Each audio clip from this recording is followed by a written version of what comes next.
Good morning, folks, cats, and everything in between and beyond. My name is Roy, the host of Happiness, the only host in the history of the internet who fully and wholeheartedly admits that he has no idea what he's talking about. That's going to continue being the case, I think, even if I'm 10 years in. A few things here and there that we pick up, but again, I just speak as a fan. Again, there are a few people that want to bring into the channel. We're still figuring out the logistics, as you can see. I still don't own my own laptop to edit my own videos. So basically, I'm just doing this guerrilla style. I'm going to continue doing this guerrilla style until my love for the heat dies, which is, or not, or until my patience subsides. But no, the truth is, every one of us has things to say about the heat. Some of us know more than others. Some of us admit that they know more than others. I'm the one that admits that he knows less than others. But we all want to talk. We all want to vent. We all want to speak about what's happening. And the season is upon us tomorrow. We start playing against the Magic in Orlando. The home opener is going to be on the 26th against the Knicks. And I think we have 6 of the 8 first games at home, which is supposed to be a good thing. But we had a horrible record at home last season, a reminder. But we play away against the Magic again, another season opener against the Magic. We just played them twice, so that's going to be the third time. But we only had one real. I mean, I say dress rehearsal 1, 2, 3, and 4 because to me all of these are what we call a rehearsal for what's going to happen. Whether is which two-way we're going to keep, whether it is seeing who is going to work with whom. And then in the end, you have that kind of final rehearsal, right? Final dress rehearsal, as was said. The truth is, Jovic was inactive, so he couldn't play. And I think that I kind of have an idea of what's going to be our opening 5 in a way, right? There are some good ideas floating around. We'll see what happens. But I have a few points here. There are 5 points I want to go through. And I was going to make Raf edit it, but I actually do have one way to edit it. If I have time, I will. These are going to be, for now, not just, not my worthless half a penny. Maybe Raf does edit it. Not my worthless half a penny with all that, Raf, good editing, etc. It's just going to be a simple video for me. But these are the points. So point number 1, what we saw in the preseason. And another thing, I read Cooper Moorhead's article this morning, and he has actually a very, he has amazing points when it comes to the fast pace, right? I think that playing quickly is something that has been instituted as a different kind of philosophy last season. I think that playing quickly and then hurrying sometimes the threes was something that didn't work at all. And I told Raf, actually I told a full group of people, I thought I was talking just to him, that playing fast is not good for the Heat. The Heat should play a sluggish pace. And then he showed me that we were one of the sluggishest teams last season, which I completely understand. I also understand why we were so sluggish, because we have to have a set of abilities, right, to be able to play fast. But I think what I liked the most was what Digital Adele said. It seems like this team, when playing fast, doesn't have a balanced defense. So what happens is we're playing fast incorrectly. We turn the ball over, and then we're just basically getting scored on top, score on top of score with all of those turnovers. Basically, all of our turnovers have a tendency of being good, fast break chances for the other team, in which they're just going to score without any kind of defense. So if you want to play fast-paced, you have to have a balance of both the defense and the offense. I think he put it better. And then Coop did say that playing fast may not be necessarily working as well, but it is creating a certain dynamic that is supposed to bloom into something that will work well in the past. Again, I agree that being fast is essential to a team that wants to be good.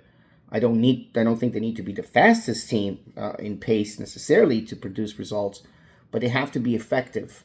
And they haven't been. And of course, one of the main issues is having a good point guard.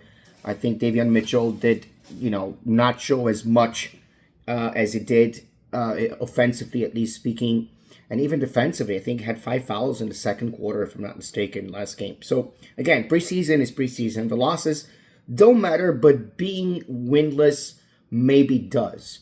I know that there are teams that did, like ourselves. We did very well last preseason, or at least well enough last preseason, and then we did very poorly during the season.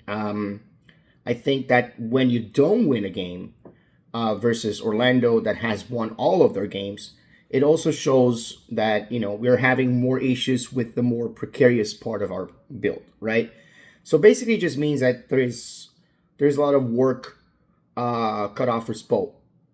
Now, waiving Precious Achua. That's topic number 2. A lot of Heat fans are mad. I guess that's part of kind of this business is so complicated. It truly is. It's nothing like the other sports that, like soccer, not other sports, but specifically soccer. It's just so simple. You just buy a player's rights, you have him, and that's it, done. Here is so complicated in terms of luxury tax and what kind of salary caps and all that. So Precious Achua, the day that he was waived, one day after that, he would have been guaranteed and he would have been over the tax.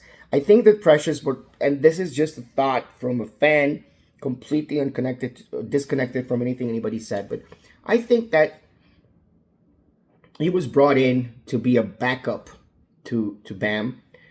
He certainly cannot play with Bam. He doesn't have the skills to be a good power forward, at least.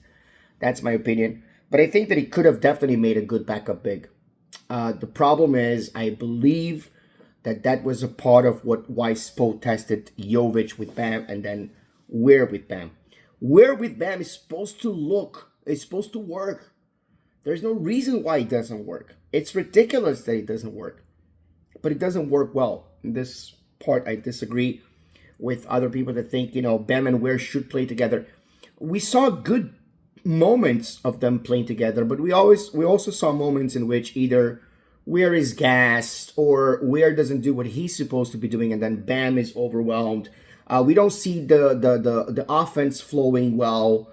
We don't see necessarily more rebounds. We are continuously out rebounded even with Bam and Ware. So I think that Jovic gets the shot. He's been there longer than Ware too, so he deserves that shot. We'll see. I think that Ware is gonna get serious rotational minutes, but as a backup big, that's my thing. So I think that it doesn't have anything to do with with Precious Achua. I think it has everything to do with Jovic being in the starting lineup. Again, right? The main issues that we had in the preseason, which is my third point. About being winless. The 3 main issues of the preseason are number 1, turnovers. The number of turnovers that we did, those are ghosts from the past. Giving up leads by not scoring and then not being able to contain runs. Meaning, this is something that's very new. That's very very familiar. That's again a ghost from the past, right? Being in a situation that you don't score, the other team doesn't score, for maybe 4, 5, 6 runs, but then you keep not scoring. At some point, somebody has to. That's just basketball. That's just the way it is. I mean, you're not going to go scoreless for too many minutes. Even though you do sometimes, it's a phenomenon. It's rare. So even though our defense is not so bad, although it kind of got a little bit worse, it got considerably worse last season. If our offense is not able to contain runs by stopping bleeds, it doesn't matter how well we defend. They're going to score at some point, right? Now, potential third point is the three-point shooting that has taken a major dip, but we don't have Herro. I don't think that our three-point shooters are playing the right position, and that is something that could be, interesting to kind of watch. Now, as far as Jahmir Young getting the 2A, right? That was Jahmir Young. I know we have Goldin also surviving the preseason. Of course, Keshad Johnson is guaranteed. Keshad Johnson staying on the team.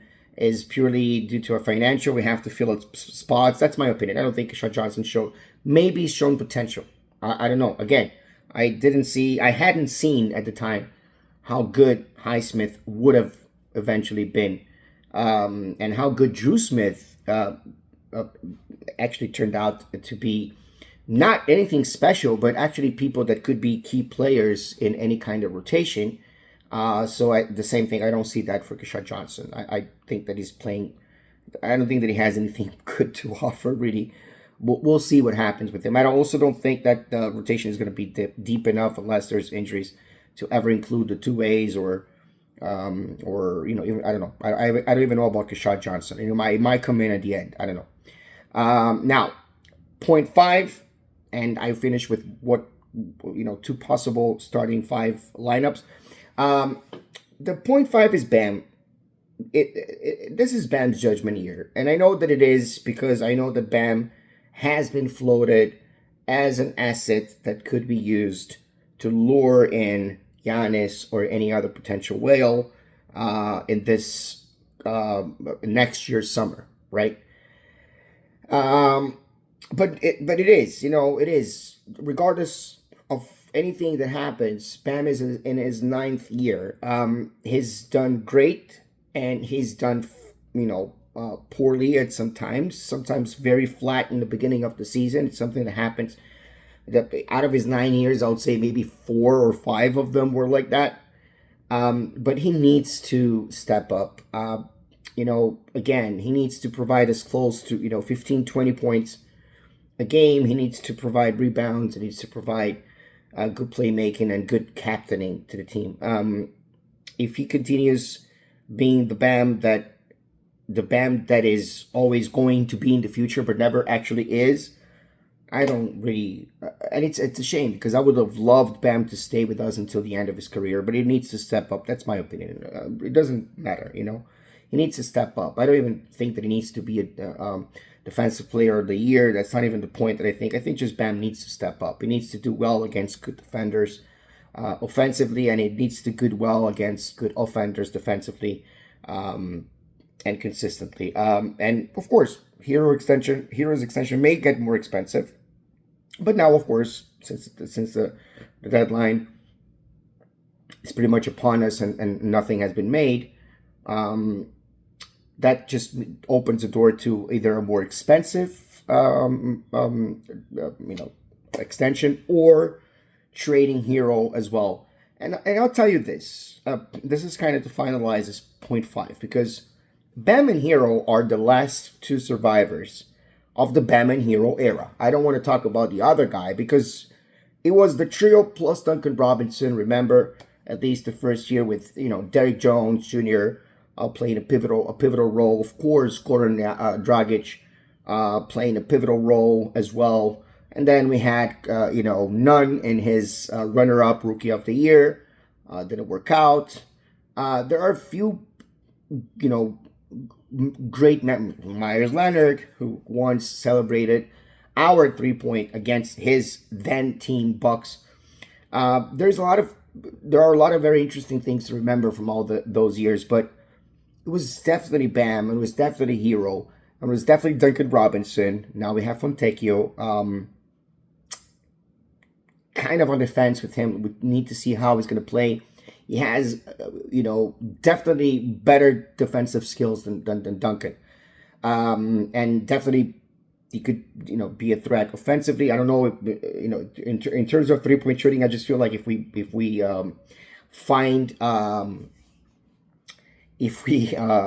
play Robinson, is going to cook us. But I do think that this is kind of the final year of the build because regardless of what we're going to bring, we have enough draftees to have an identity, and I don't know that Herro and Bam panned out. And I think that maybe the front office is kind of getting there. I mean, Herro just became an all-star. I don't know exactly what I'm trying to say here. The fact that he didn't get an extension and says it's going to get more expensive is absolutely right. It's just the fact of the matter, but it also opens doors for him to be traded. And again, if we're able to get, 2 good players and a superstar, it's just the Heat is just going to look very different than what it is, but it's not going to not beat the Miami Heat that we like and love. Now, I think that the opening, excuse me, the starting five on opening night are likely going to be Davion Mitchell, Norman Powell, Andrew Wiggins, Nikola Jovic, and Bam Adebayo. When Herro is back, there could be a situation in which we have Davion Mitchell again, because Drew Smith gets on that second unit. I know even Terry Rozier played. Anyway, I'm not going to go in there too much, but the main point was I think that there is a chance that when Herro comes back that we're going to have Davion Mitchell, Herro, Jovic, and then Ware and Bam. That's just that to me sounds so, or sorry, Herro, Powell, Jovic, and Bam.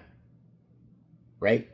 But yeah, Jovic playing alongside the Ware, I just don't see that happening. That was one of the options here. I don't know. Anyway, this is what I think. This is what it is.